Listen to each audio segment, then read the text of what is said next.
everybody, whatever everybody out there, just chilling and get ready to lay down. I want to get on to these subjects or whatever. It's about church life. I talk to a lot of people and they love to say, "Hey, I don't go to church because of this, and I don't go to church because or whatever reason the people crazy, the pastor this and that, and oh, I just don't like church. It's more devils in the church than it is out here." That might be true, but the reality is you can find your church that is not filled with these type of things. Just like how you look for a new job every single day, look for a new job that you don't like because the pay rate is low, or because you don't like the people and you tired dealing with these, your boss or your certain type of people, so you find another job. That's exactly what you can do with your church. Your pastor doing wrong things, sleeping with the members of the church, doing all these things. Find you another church. Don't just quit church. Period. Don't let that preacher take away your blessing what God finna give you.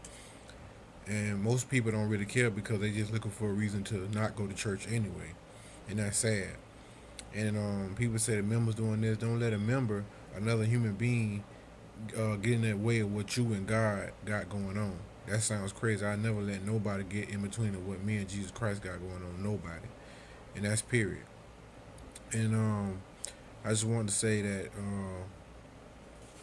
when you when you go to church, you should be going there for the word. You know what I'm saying? If the pastor helping you grow, and the pastor is helping and speaking a message that hits your heart or hits home to you, you need to take that and use it in your daily activities. So if he's telling you to go out and pray for people every day and whatever the subject may be, you need to take that, grasp it, go home and use that in your everyday life. Don't just put it in your head and then put it to the back of your brain because you want to watch videos or you want to go to the club or you want to party or you want to smoke or do whatever you want to do.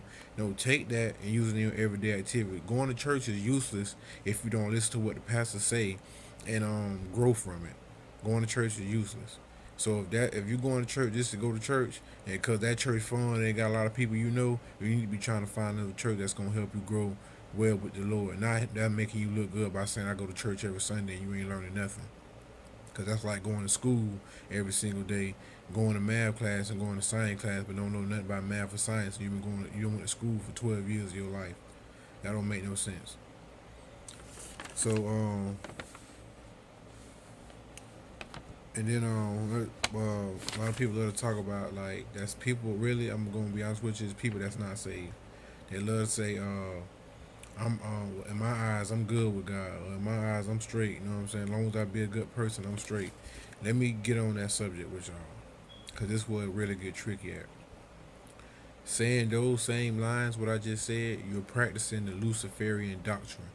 The Luciferian doctrine is, as long as I'm not hurting anybody, and I can do my own thing, I can do whatever I want to do, as long as I'm not hurting anybody. That's practicing Luciferian doctrine, which a lot of so-called Christians practice today. As long as they believe in Jesus Christ, but they love to say, as long as I'm doing good, as long as I'm doing right, and I ain't hurting nobody, I think I'm a pretty good person. No, I think you a person who's practicing Luciferian doctrine and don't even know it. So you need to figure that out.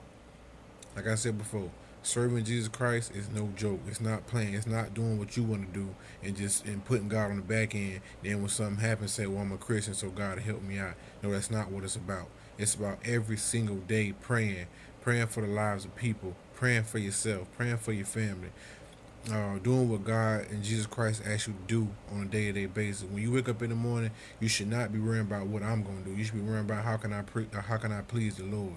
Whether you at work or whether you just sitting down, or whether you doing whatever you want to do, you should be trying to figure out how you're going to please the Lord. That's point blank period. And I got a Bible verse quote from that. Proverbs chapter 21, verse 2. Every way of a man is right in his own eyes, but the Lord pondereth the heart. But I mean, everybody think they right in their own mind. Well, I'm a good person. I'm this and I'm that. But Jesus Christ pondereth the heart. If you're not reading the Bible every single day and you're not growing in the Word, then there's no point of you read. I mean, there's no point of reading the Bible if you're not growing from it. I talk to people all the time that say, "Yeah, I read the Bible and this and that," but they not growing from it. People say I go to church, but not growing from it. What's the point of doing these things if you're not going to grow from it? You know what I'm saying? Because everybody too busy trying to be street smart and think they know everything on the street, but street ain't gonna lead you nothing but another street to hell.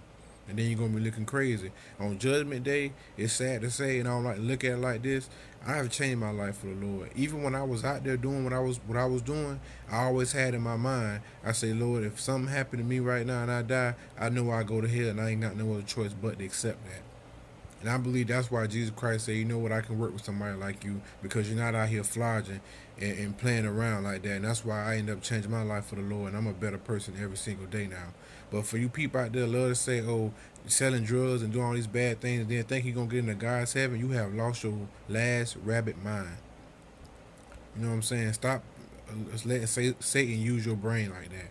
You're not going to heaven. If you're out here going to the club, drinking, smoking, fornication, sleeping with adultery, sleeping with other people's wives and husbands, you're not going to heaven. You're not going to heaven for these things. You know what I'm saying? You need to get your life right first, which means repent and turn from your wicked ways. People love to say, "Oh, I'm repenting," but as long as I do whatever I do, but as long as I repent, I'm straight. God say He knows your heart. We might not know your heart, but God knows your heart. So when you die and you end up finding yourself in hell, you'll figure it out real quick why you got there. And on Judgment Day, when God looks at you people, He don't want to hear none of that crying and, oh Lord, yeah, I was going to the club, but get out my face, depart from me. You know what I'm saying? Because a lot of people want to sit there and try to do what they want to do, but then look at God and then look at Him with the sad face. That's exactly how a lot of y'all gonna be looking at Him with the sad face on Judgment Day, but it ain't gonna work. So you need to get your life right now instead of sitting around here playing, because you don't know when you're gonna die. People dying from Ocala to Gainesville to every other day. People dying. You know what I'm saying? People losing it. I lost one of my family members. You know what I'm saying? To this struggle out here. So, like I said before, people love to sit up and say this and that, and then you want to drink and pour up a four or whatever else you want to do for your homeboy when they die, but then not knowing that you're going to be next, you're going to end up in the same spot that he was in. And that's in hell if you don't get your life right with God. Stop playing with Jesus Christ like that. Stop claiming to be a Christian, but do whatever you want to do and don't go by the rules of the Bible. When you're a gang member, you go by their rules. You know what I'm saying? Everybody out here want to be a fake blood. You know what I'm saying? And out here in Gainesville, Florida, want to be a fake blood and Crip and all other stuff like that, and trying to abide by these rules, but don't want to abide by the rules that Jesus Christ got for you. You know what I'm saying? All that right there gonna lead you to hell and put a bullet in